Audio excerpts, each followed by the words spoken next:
que yo creo que es muy importante, que tanto en los grandes momentos de la independencia, como de la revolución, como posteriormente con el cardenismo, como posteriormente en 68, etcétera, como que siempre hay que entender que el país avanza a ritmos distintos. Y entonces no es un fenómeno, ni la revolución, ni la independencia, ni el 68, que se generalice a todo el país. Llega en muchos lados tarde, o no llega, o se presenta de una manera distinta. Entonces también esas historias regionales son extraordinariamente importantes. Creo que es un encuentro entre la historia desde abajo y la historia desde arriba. La historia desde arriba, que en este momento ya prácticamente no existe, porque el intento desde arriba en estos años de entronizar a Agustín de Iturbide no ha avanzado ni un milímetro, y eso quisieran que fuese historia oficial. Y el 68 se ha vuelto no historia oficial, sino historia social y cultural, pese a que no está todavía marcado como movimiento en los libros de texto o en las decisiones conmemorativas de los gobiernos. Lo que yo creo es que si uno ve, por ejemplo, el siglo XIX, en la independencia, en los años de la independencia, el movimiento social y el movimiento político eran lo mismo. Ya se ha demostrado que no es que el iluminado Miguel Hidalgo, excomulgado y vuelto a excomulgar ahora que quieren desexcomulgarlo, no es que el iluminado Miguel Hidalgo avanzara solo. Había un descontento brutal y una necesidad de cambiar de atmósfera que lleva a las masas a la causa de la independencia.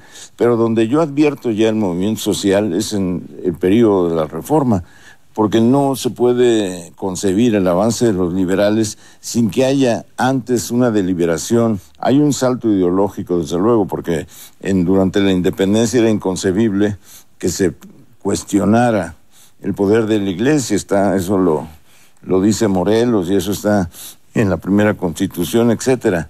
El salto mental lo da la noción misma de nación. Al irse filtrando o interviniendo la idea de nación, los nacionales ya deciden que esa nación necesita libertades.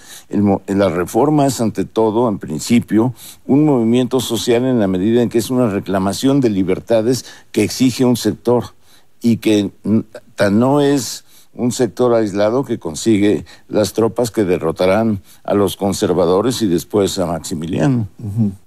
Esta visión que tienen de las élites de la realidad social, y cómo son las que establecen normatividades, establecen legislaciones y van generando los contextos que obligan a las clases, digamos, subordinadas a tratar de acatar los modelos que ellas establecen. Y es cuando hay como disonancias entre estos modelos muy fuertes, cuando tú tienes rupturas. Y también es cuando encuentras parte de las élites que se vinculan con las reivindicaciones de los grupos populares, cuando también tienes rupturas.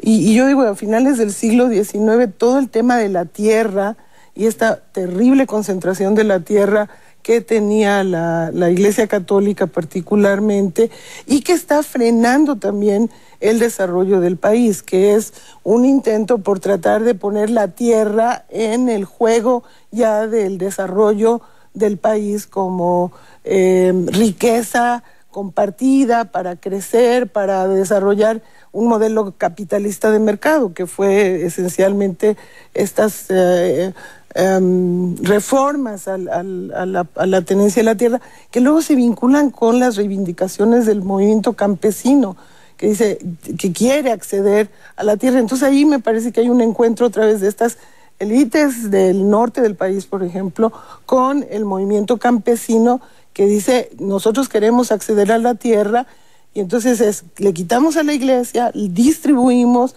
la tierra entra al mercado, y ahí se encuentran como varios elementos de la historia de México, todo el tema de propiedad comunal de las tierras, que entonces se tiene que incorporar en las constituciones, en el modelo del ejido.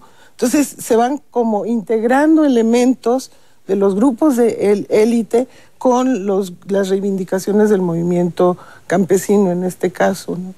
Un tema básico es la confusión o la fusión entre movimientos políticos, movimientos de clase y movimientos sociales.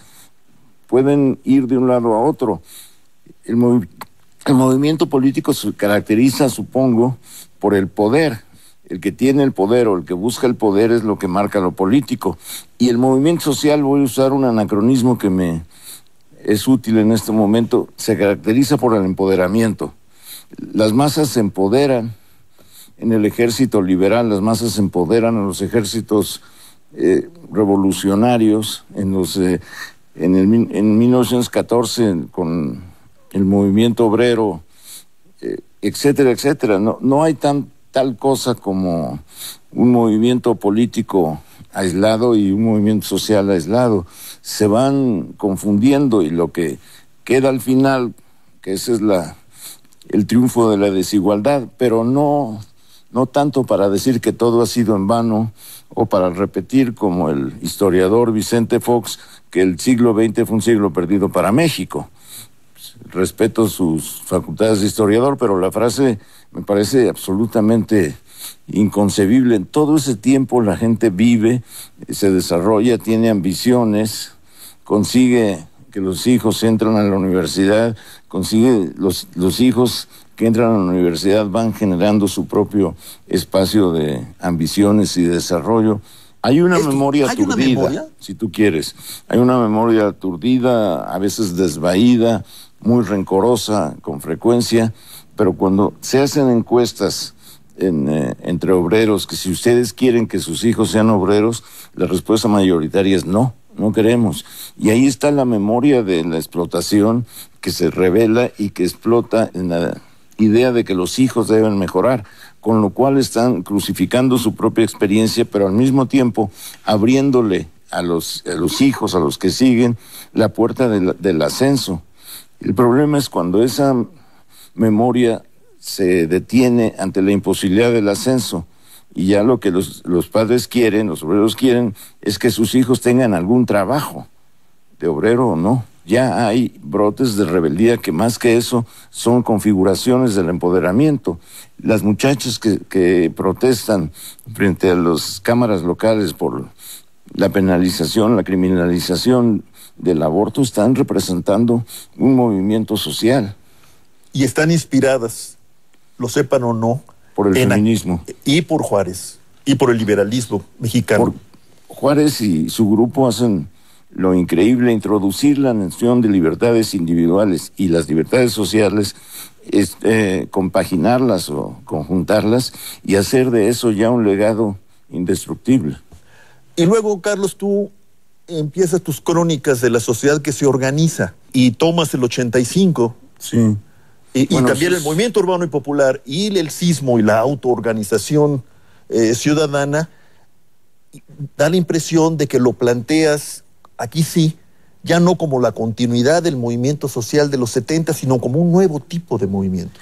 Es que lo que yo no tenía presente cuando pergeñé esas crónicas, el verbo es autocrítico, lo que no tenía presente es el modo en que se procede a través de rupturas de las atmósferas mentales o de las constricciones y las prohibiciones. Lo que te da el 85 es una ruptura respecto a la indiferencia y respecto al sometimiento a las decisiones del gobierno. Lo que te da el feminismo es una ruptura respecto al patriarcado, que si bien se encarna en unas cuantas, acaba siendo el punto de vista mayoritario, se diga o no, o se acepte o no. Lo que te da la